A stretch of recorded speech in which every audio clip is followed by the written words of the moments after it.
Hello વિદ્યાર્થી મિત્રો, હું છું Parmar Subhash. SP online tuition ક્લાસીસમાં આપનું દિલથી હાર્દિક સ્વાગત કરું છું. આજે વિદ્યાર્થી મિત્રો ધોરણ 12 અને સેક્રેટરીયલ પ્રેક્ટિસના મોસ્ટ આઈએમપી પ્રશ્નો તમારા માટે લઈને આવેલો છું. આટલું કરશો એટલે તમારી પરીક્ષાની અંદર 100% તમે પાસ થઈ જશો. ચાલો વિદ્યાર્થી મિત્રો, આપણે દરેક વિભાગના મોસ્ટ આઈએમપી પ્રશ્નો વિશે જોઈએ. તો પહેલું છે વિભાગ બી, ત્યાગપત્ર એટલે શું? પછી છે શેર જપ્તી એટલે શું? શેર જપ્તીની સોંપણી એટલે શું? શેર લિયન એટલે શું? ડિવિડન્ડના પ્રકારો જણાવો. હકના શેર એટલે શું? વચગાળાના ડિવિડન્ડ વિશે જણાવો. એસ્ક્રો બેંક ખાતાનો અર્થ જણાવો અને સેબીનું સંક્ષિપ્ત પૂરું નામ લખો. આ ચેપ્ટર 1ના હતા વિભાગ બીની અંદર. ચેપ્ટર 2ના અંદર તમે જુઓ, શેર ફેરબદલી કોને કહેવાય, ડિમેટ ખાતું કયા ખોલવામાં આવે છે, ડિપોઝિટરી પાર્ટિસિપન્ટ પાસે ખોલવામાં આવે છે, અદાલત વાલી કે ટ્રસ્ટીનું નિમણૂક ક્યારે થાય છે, શેરની આંશિક ફેરબદલીનું શેરનું પ્રમાણીકરણ કોને કહેવામાં આવે છે, કંપનીનું મહત્વનું લક્ષણ કયું છે, એનએસડીએલનું પૂરું નામ તો national service depository limited.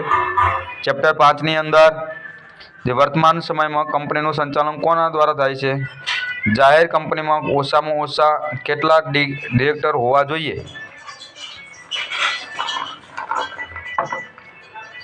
Company ધારામાં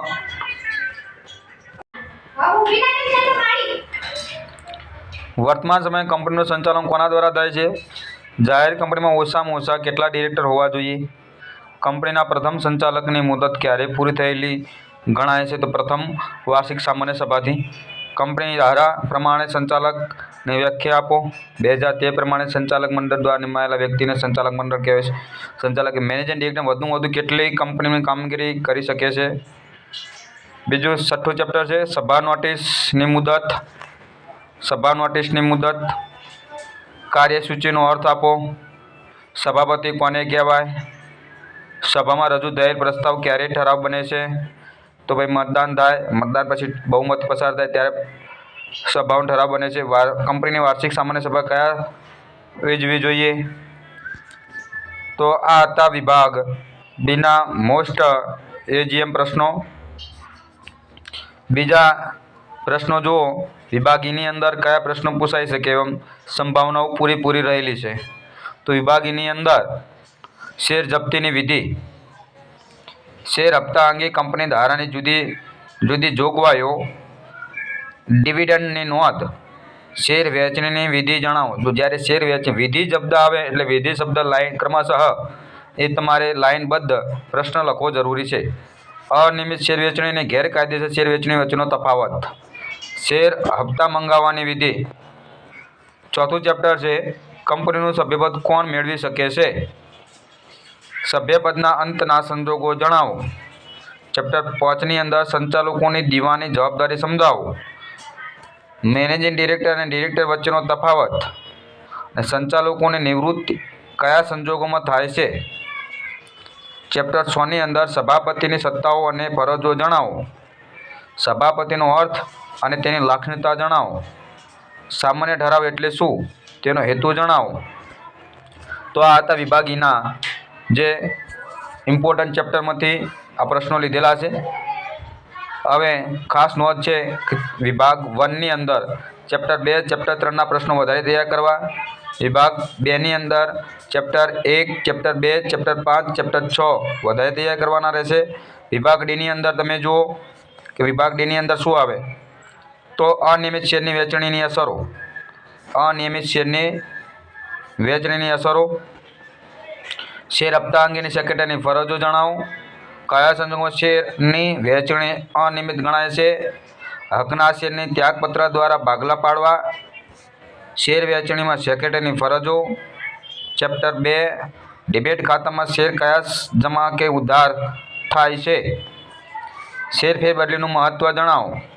સ્વૈચ્છિક ફેરબદલી અને ફરજિયાત ફેરબદલીનો તફાવત, શેરના કાયદાકીય અસાધન અંગેના સંજોગો જણાવો. ચેપ્ટર 5 સંચાલકોનો પ્રતિનિધિ તરીકે દરજ્જો કેવા પ્રકારનો છે? વૈકલ્પિક સંચાલકની નિમણૂક ક્યારે કરવામાં આવે છે? કંપનીના આવેદનપત્ર દ્વારા અને નિયમનપત્ર દ્વારા સંચાલક મંડળ મળતી સત્તાઓ ટૂંકમાં ચર્ચા કરો. સંચાલકોના પ્રકાર.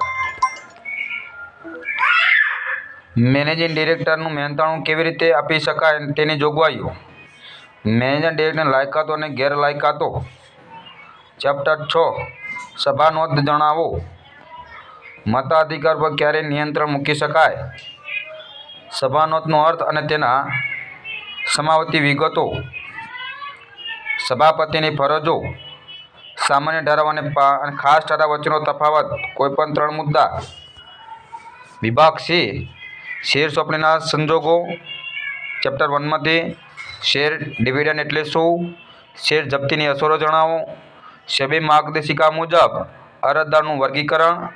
ચેપ્ટર 3 માંથી ગીરો ડિબેન્ચર સમજાવો. સંપૂર્ણ રૂપાંતરક્ષમ અને ડિબેન્ચરના રૂપાંતર બાદ ડિબેન્ચર હોલ્ડર લેણદાર માટે માલિક બને છે એ વિધાન સમજાવો. શેર અને ડિવિડન્ડનો તફાવત. ડિબેન્ચર કોઈપણ 3 પ્રકારો. ડિબેન્ચર ટ્રસ્ટી એટલે શું? ચેપ્ટર 5 માંથી સંચાલક વહીવટી ભાગીદાર તરીકે સમજાવો. પછી સ્વતંત્ર સંચાલક અંગેની વધુમાં વધુ મુદત કેટલી હોઈ શકે? કંપનીમાં સ્ત્રી સંચાલકની નિમણૂક ક્યારે જરૂરી છે? એકલ વ્યક્તિ કંપનીમાં ઓછામાં ઓછા અને વધુમાં વધુ કેટલા સંચાલકો હોય છે?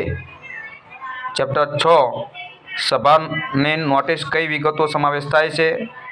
નોટિસ દ્વારા સૂચવેલ પ્રસ્તાવમાં કઈ રીતે ફેરફાર કરી શકાય અને સભા નોટિસના હેતુઓ જણાવો.